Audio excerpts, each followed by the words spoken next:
Good afternoon, boys and girls. Welcome back to another episode of Trap Lines and Inlines. Thanks for tuning in here today.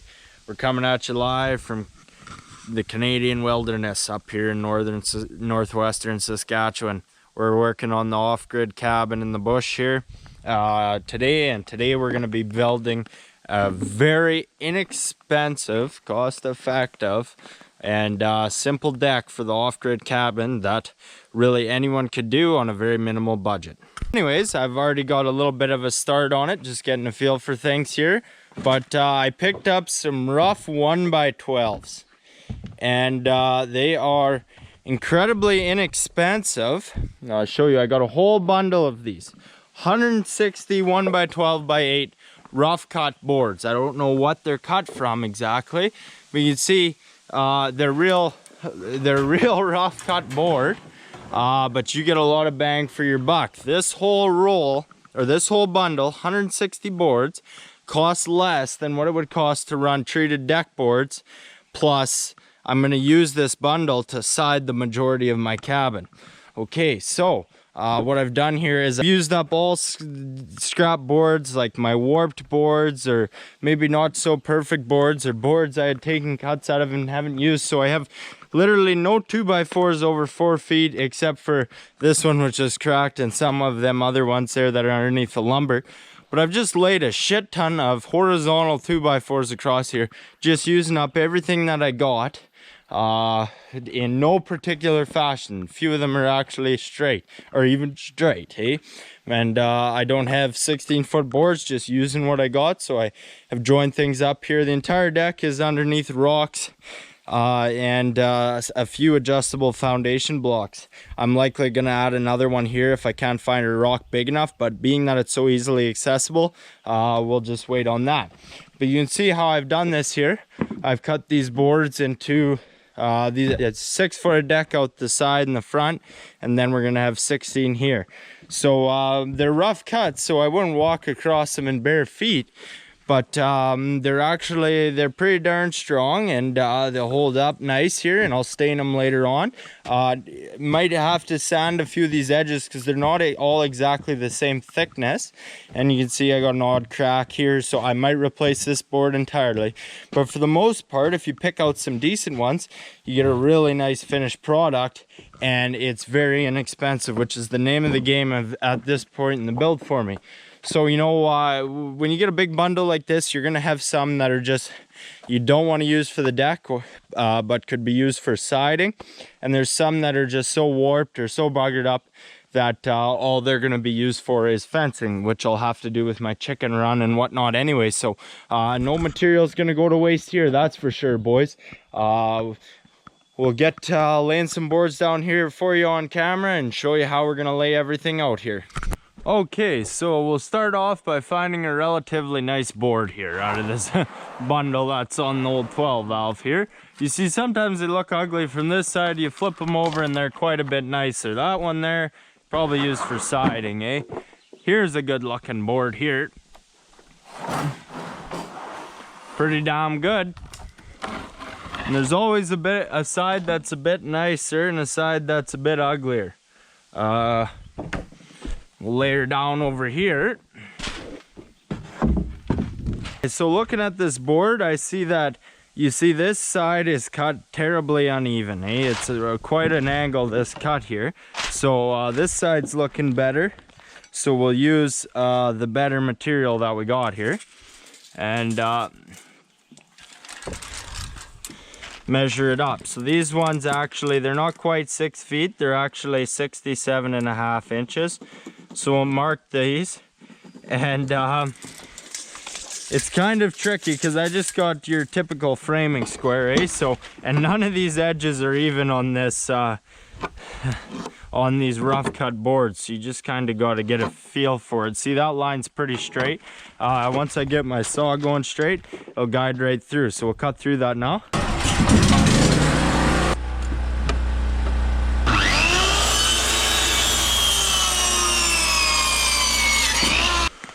Okay, so now we'll come and line her up. You can see the edge of this previous board isn't too pretty either, but you butt them up and they end up looking not too pretty bad. I am not at all worried about an odd an odd crack or anything. You can see my edge here is lined up pretty good, apart from this little mess up there, but we'll step back a bit here. When you're working with this rough lumber, it's very easy to get things crooked. Now, it don't have to be perfect, but that looks pretty darn good. I'm just like, we'll nail in 2 corners here first.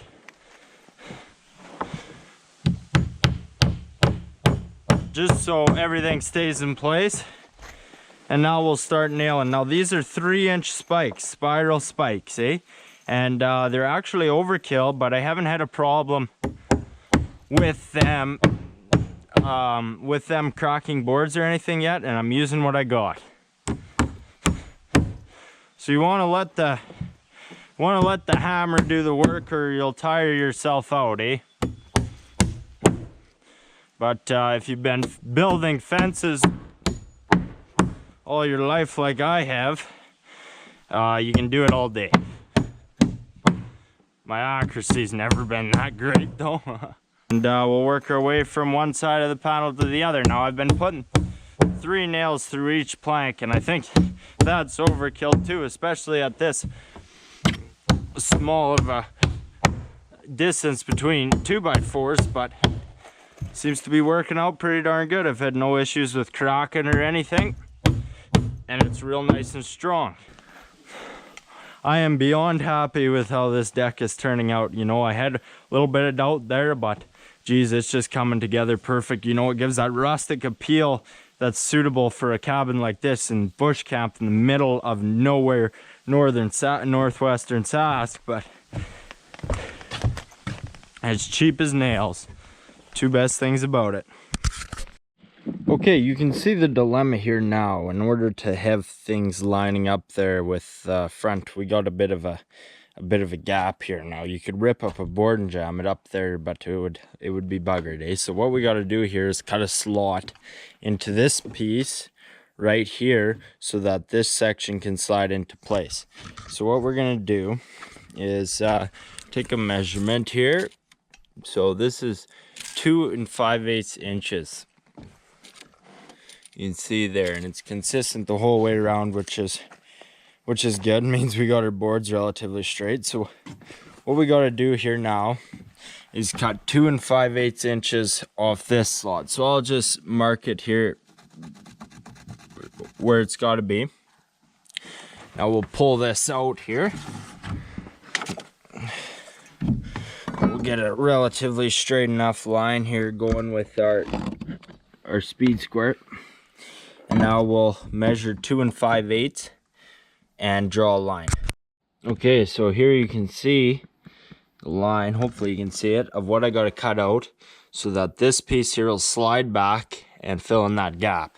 Let's get it cut out and see how it lines up.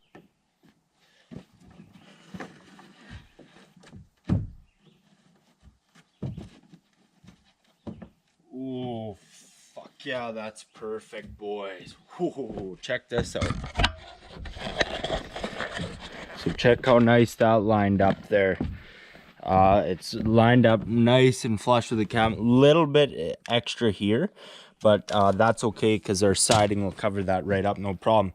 So now what we need to do is on our next board that's going to butt up to this one, we're going to have to cut the same 2 5/8 inch gap off of it. That way that whole line will be straight and we can start lining up full length boards again. Okay, you see how nice that looks there now with that cut out and that line so nice and straight. It just looks so much better, eh? Yeah, this is coming along really nice. Okay, I should mention this deck spans 16 feet at the front here, which we're working on now. We're working with 8-foot boards. So for me, you see how I've got my intersection right here at the center. Now, you can toy around and rotate and overlap those intersections where the 2 boards come together.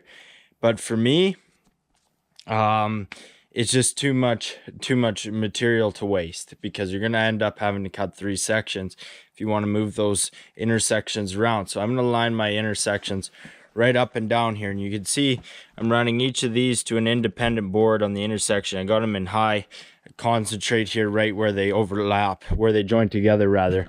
And you know, like, I'm 17 years old, I don't have the money and thus subsequently the materials to waste at this point in the build. I just got to get her done. So if you have economic freedom or longer boards, it's nice, and it'll be stronger to overlap your intersections. But I just don't have that economical freedom to piss around wasting materials at this point.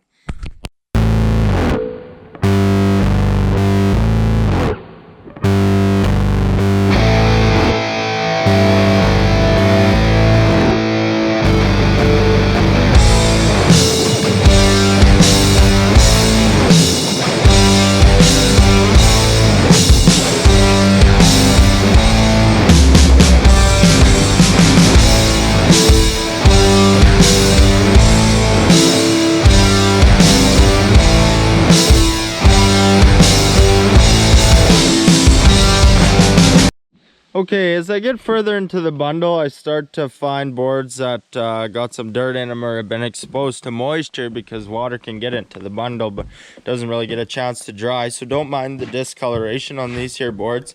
We'll sand them up, clean them up, and stain them. But I'm going to show you a common problem. You see, these boards are all different thicknesses. You can see how this one comes, so you kind of got to pick through boards that'll line up nice, eh? And this one does.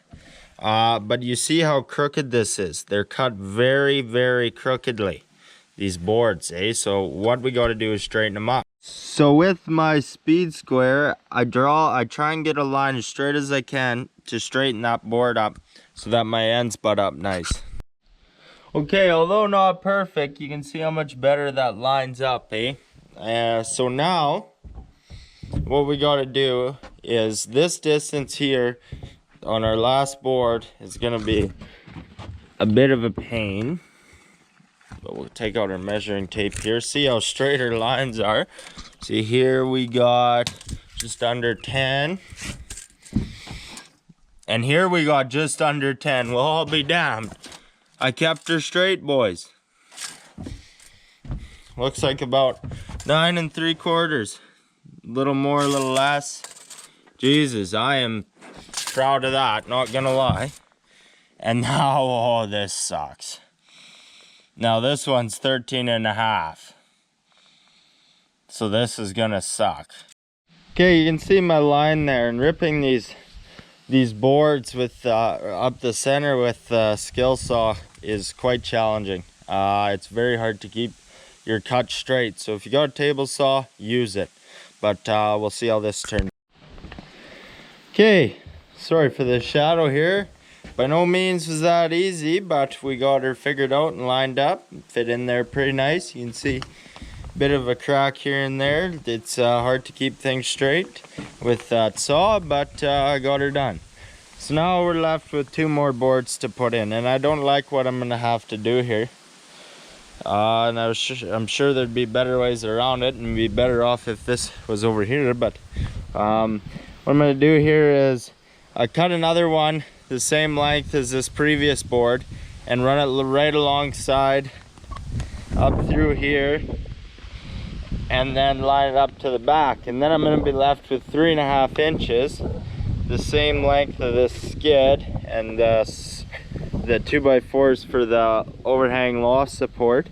So I'm gonna have to slice up a 3.5 inch slice. Okay, so this is coming together real nice. Finished up laying down all the boards. I was worried about this piece in the front, excuse the shadow again, but it ended up turning out real nice, and you can see my little piece up flush there at the top too. This deck is looking awesome apart from the discoloration of these boards, but the shadow is so bad, I do apologize. But yeah, I'm really happy with how this is all coming out. And now what we're gonna do is we're gonna start sanding and preparing for the stain we're gonna be using on the deck boards here. So we'll start with the belt sander, running an 80 grit belt to get the majority of the of the rough board smoothed out there, and we'll move to block sanding with 100 grit to really refine it and get her perfect there. Well, just my luck, it's raining. Fuck.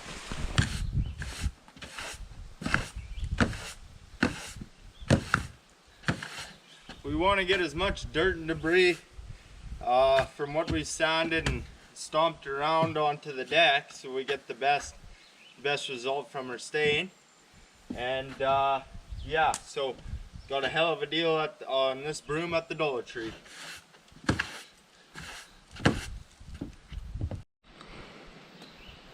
Okay, here's how we stand on the deck. Excuse the poor lighting there. You can see there's still some discoloration on a couple of these boards. It ran a little deeper than I realized, but got it cleaned up pretty good. Hey, and they're pretty damn smooth.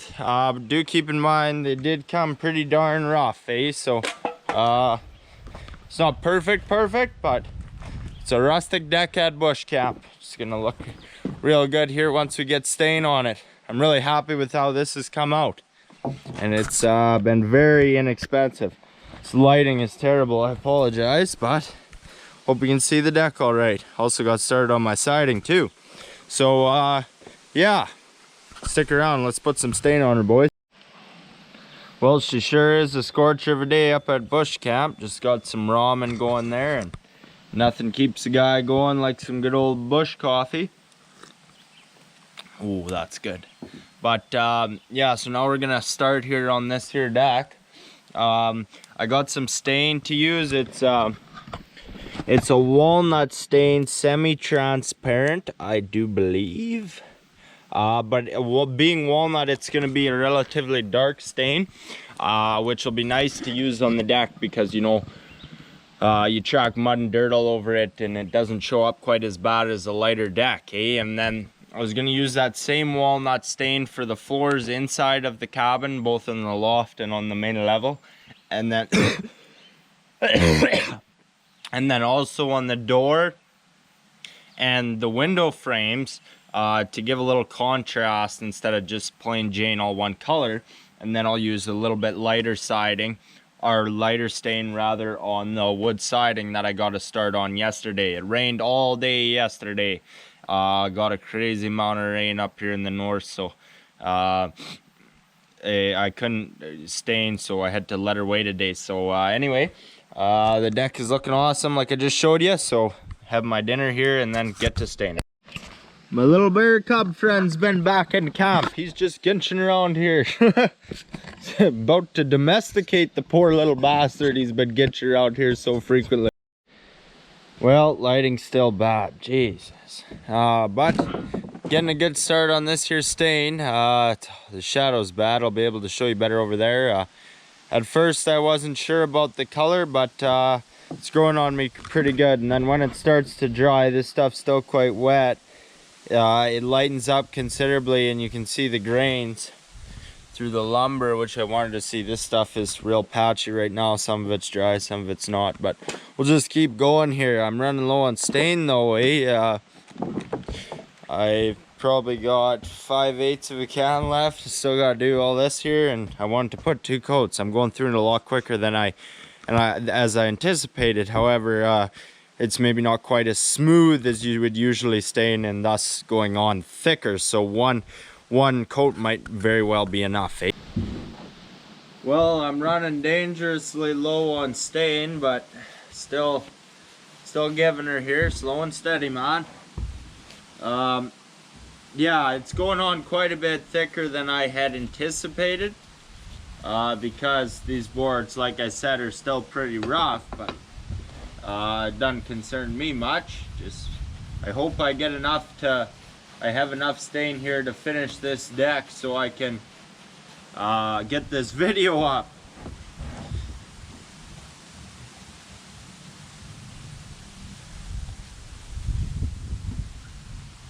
Yeah, I'm starting to really like this color here as it dries.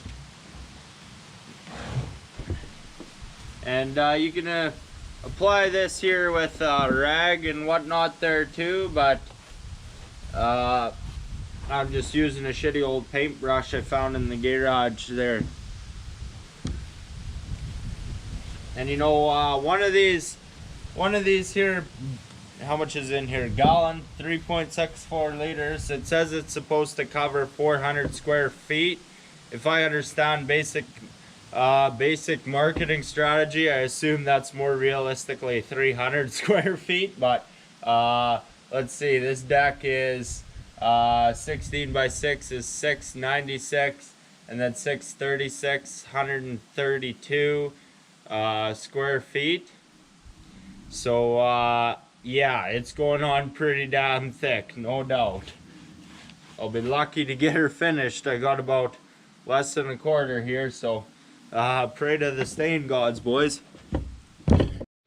Okay, I managed to just squeeze by with the amount of stain that I had.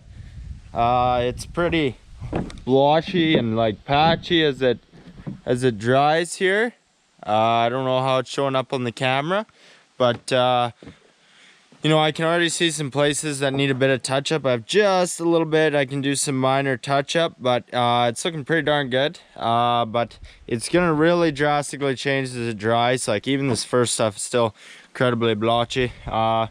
Took me about maybe half hour to stain. It was slow going because they're pretty rough logs, so you gotta go around all the knots and all that shit, eh? So give me a sec here. I'm gonna work on some siding and turn you back on when she's good and dry, and we'll see the finished result.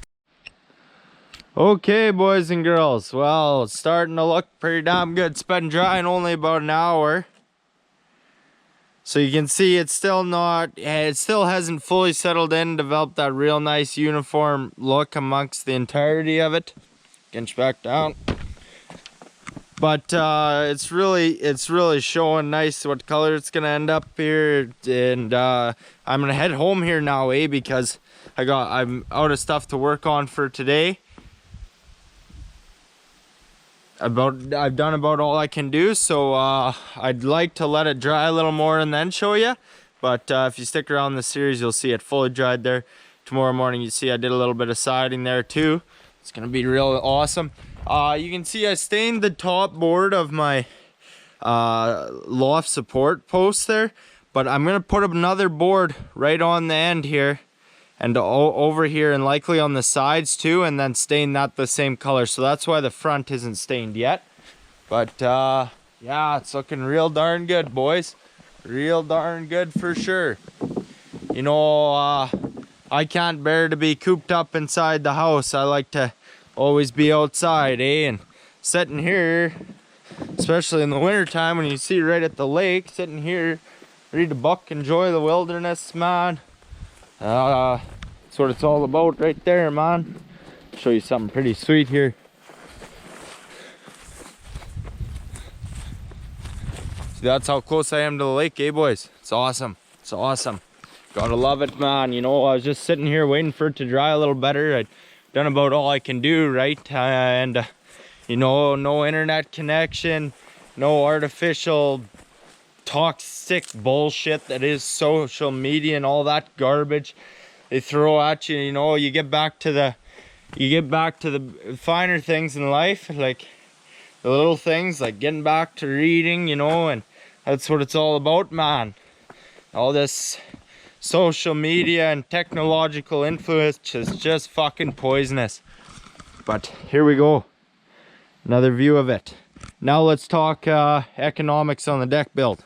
So I bought an entire bundle, 160 1x12 by 8 foot rough cut boards that you see over here, for 500 bucks Canadian. So that works out to $3.13 a board Canadian, or $2.35 US per board. Now, I used a total of 22 boards, 22 full-length boards for this project. And I was left with a lot of scrap from that as well, which I'm going to burn up on the siding as well there. So, if you take 22 boards times 3.13, ends up being $68.86 Canadian for the boards, or $51.44 US.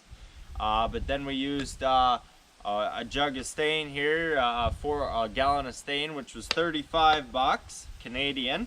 So this entire deck costed me $103.86 Canadian, or 77 cents US.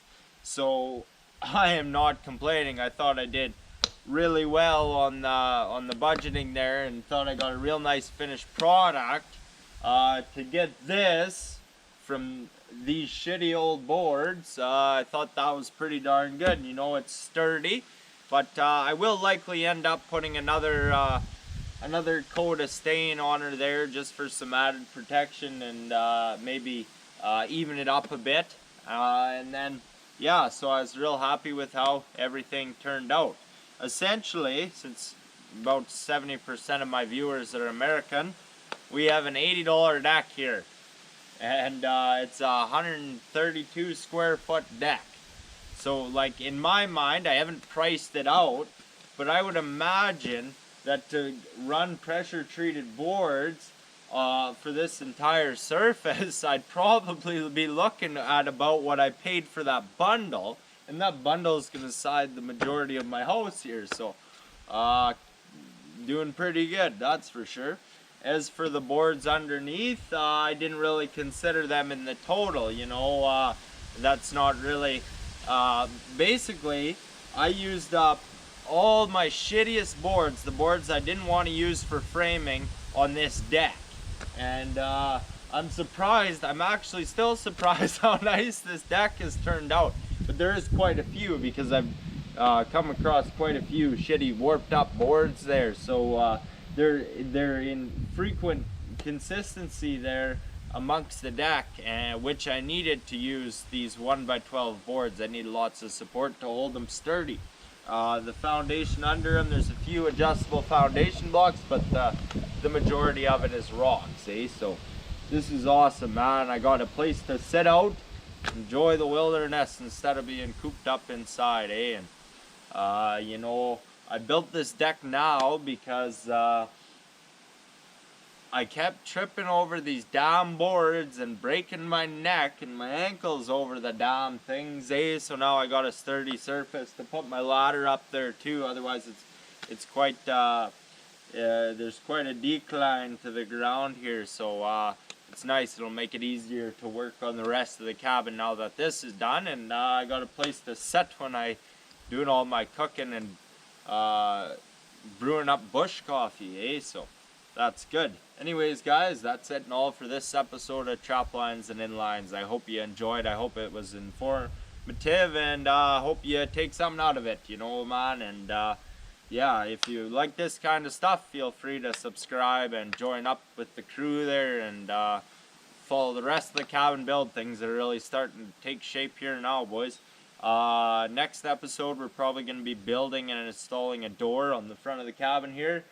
We got to get windows in whenever they come in, and there will be a great big episode on siding and staining the exterior of the cabin. So that being said, the videos might be slower from here on out. Run pretty damn low on funds there, boys, to be honest with you. So likely gonna have to go back to work here, and probably just work very rarely on the cabin there and get the funds built up, because there's so much shit to buy and work on, eh, man? So you can also check out, if you're interested there, there's I got the Trap Lines and Inlines merchandise there on eBay. It's got I got the hats that I'm wearing. This one I've durability tested the fuck out of, and as well as some shirts, but I'm sold out on most of the sizes on them there, so my apologies. I don't have the money to get in more sizes there right now. So and you can also join the crew on Facebook for a little bit of additional content and updates and